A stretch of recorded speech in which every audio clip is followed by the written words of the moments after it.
নমস্কার বন্ধু, আজকে কি রান্না করলাম তাই তোমাদের সঙ্গে শেয়ার করতে চলে এলাম। তো আজকে করেছি দেখো সজনে কাটা আলু দিয়ে কলা দিয়ে ঝোল। আর এটা একটা কি পাতা বলো তো, এইটা হচ্ছে কি ভর্তা।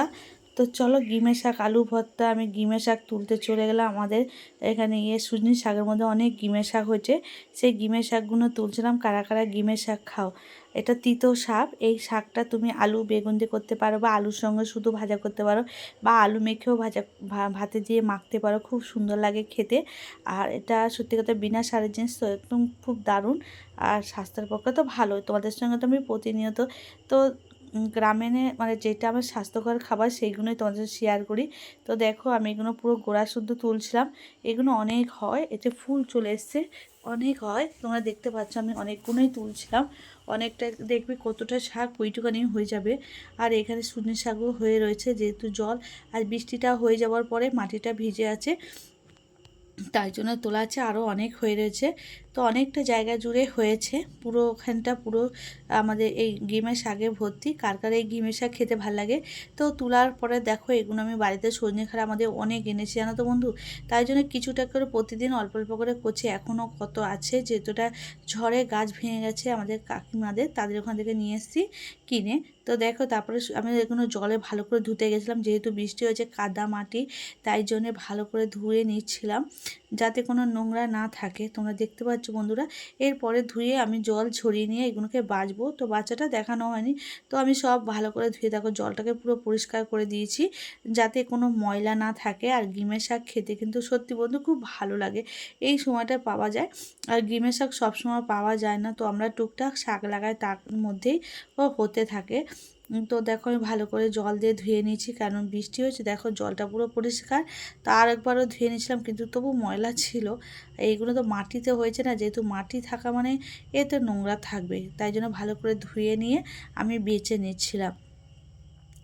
তো কারা কারা গিমের শাক খেতে ভালো লাগে বলবে, অবশ্যই কমেন্ট করে জানাবে। আর কাদের ওখানে এরকম গিমের শাক পাওয়া যায় বলবে। তো দেখো গিমের শাকগুলো আমি ধুয়ে নিলাম ভালো করে। ধুয়ে নেওয়ার পরে এবার আমি ঘরে বেছে নিয়েছি ভালো করে। ওর অনেক কিছু দেখো কেটে কলা কেটে নিয়েছি, হলুদ জলে ভিজে পুরো পাকল কলাগুলো এনেছি। সজনে খাড়াই লাল আলু আর কাঁচা লঙ্কা দিয়ে তরকারি করব, টমেটো সব কিছু নিয়ে নিয়েছি। আর এদিকে আমি গিমের শাক মাখাবো বলে আমি আলুটাকে সেদ্ধ বসিয়ে দিয়েছি উনুনের দিকে, ভাত বসিয়ে দিয়েছি। তারপরে দেখো তেল গরম, কিছু দেবে না, শুধু গিমের শাকটা একটু নুন দিয়ে তুমি একটু ভেজে নেবে, তাহলে কিন্তু তেতো লাগবে না, খেতে কিন্তু ভালো লাগবে। তোমরা চাইলে আলু ছোট ছোট করে গিমের শাক দিয়ে ভাজা করলেও এটাও নিম বেগুনের মতন ভালো লাগে। তো দেখো বন্ধুরা আমি গিমের শাকগুলোকে তুলে নিয়ে এবার এ থেকে অনেকটাই জল বের হয়, এতে কোনো জল টল দেবে না, কারণ জল এই শাক থেকে একদম বেরোবে। আর এটা দেখো সঙ্গে সঙ্গে তুলে দিচ্ছি, এই জন্য জলটা অনেকটা। আর দেখো কত শাক ওইটুকানি হয়ে গেছে। বেশি তো খেতে পারবে না, কারণ বেশি খেলে তিতো প্রচণ্ড, ভাতও হয়ে গেছে। আর আবার গিমের শাকটাও মোটামুটি ভেজে নিয়েছি ভালো করে। তো আমরা তো তেঁতোর মধ্যে ঝাল দিই না, তোমরা পারলে দুটো কাঁচা লঙ্কা বা শুকনো লঙ্কা ভেজে নিতে পারো। এই দেখো গিমের শাকটা কইটুকানি হয়েছে, কত দেখছিলে না, আর কইটুকানি হয়ে গেছে গিমের শাক। আমার কিন্তু খুব গিমের শাক ভর্তা কিন্তু মানে যেটা আলু দিয়ে মাখিয়ে গেলে খুব ভালো লাগে। তোমরা এমনি এইটাকেও যদি এমনি ভাতের সঙ্গে মাখিয়ে খাও তাও খুব ভালো লাগবে। আর এই দেখো আলুটাকেও আমি সেদ্ধ করে নিয়েছি, আর নিয়ে এর মধ্যে রেখে দিচ্ছি, এটা মাখাবো। তারপরে দেখো এদিকে মাছের লঙ্কা মূলা করব বলে আমি সেই ব্যবস্থা করেছি। আর এদিকে দেখো আমি সেটা তোমাদের সেদিন দেখাইনি। তারপরে আমি কলার আলু তরকারি করবো বলে বেশি কিছু না, শুধু আদা বাটা দিয়ে আর জিরে ফোড়ন দিয়ে জিরে গুঁড়ো দিয়ে আমি কলার তরকারিটা করেছি, সজনে খাড়া কলা। এখন সত্যি কথা বলতে গরম যেহেতু পড়ে গেছে, তার জন্য আমি সবসময় চেষ্টা করি প্লেন খাবার তৈরি করার, যাতে খেলে স্বাস্থ্যের পক্ষে ভালো আর কোনো শরীর পেটেও খারাপ না হয়। তাই সজনে খাড়া তো এই সময় খাওয়া খুবই দরকার, খুবই ভালো। এই সময় সজনে খাড়াটা পাওয়া যাবে, কলাগুলো দিয়ে দিলাম। তারপরে এই সব মশলার সঙ্গে মিশিয়ে নেবো বন্ধু ভালো করে। এতে কোনো দেখো খুবই কম মশলা দিয়েছি, বেশি মশলা না, বেশি তেল না, সাধারণ অল্প গ্রামের রান্না। আর যদি আমার রান্নাগুলো তোমাদের ভালো লাগে অবশ্যই লাইক কমেন্ট করতে ভুলো না, পারলে শেয়ার করে দিবে, তাতে আমার নিত্য নতুন মানে আরও বন্ধুদের কাছে পৌঁছাতে পারে। আর এরকম প্লেন স্বাস্থ্যকর খাবার দেখতে হলে আমার চ্যানেলটাকে সাবস্ক্রাইব করে দেবে, যাতে প্রতিনিয়ত যখনই আমি এরকম প্লেন রান্না করব তোমরা অবশ্যই সেটা তোমাদের কাছে নোটিফিকেশন নোটিফিকেশান চলে যাবে।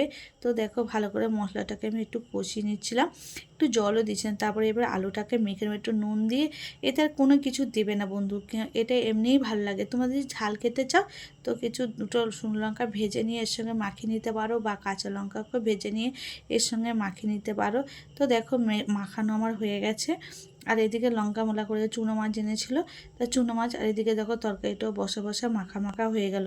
তো আজকে রান্নাগুলো তোমাদের কেমন লাগলো? যদি ভালো লাগে অবশ্যই লাইক কমেন্ট করো, আর কেমন হয়েছে অবশ্যই কমেন্ট করে জানিও। তো আমার তো রান্না কমপ্লিট, আজকে আমার এই রান্নার মেনু ছিল। তো বাই বাই বন্ধুরা, ভিডিওটা দেখার জন্য তোমাদের অসংখ্য ধন্যবাদ। তো সবাই ভালো থেকো, সুন্দর থেকো।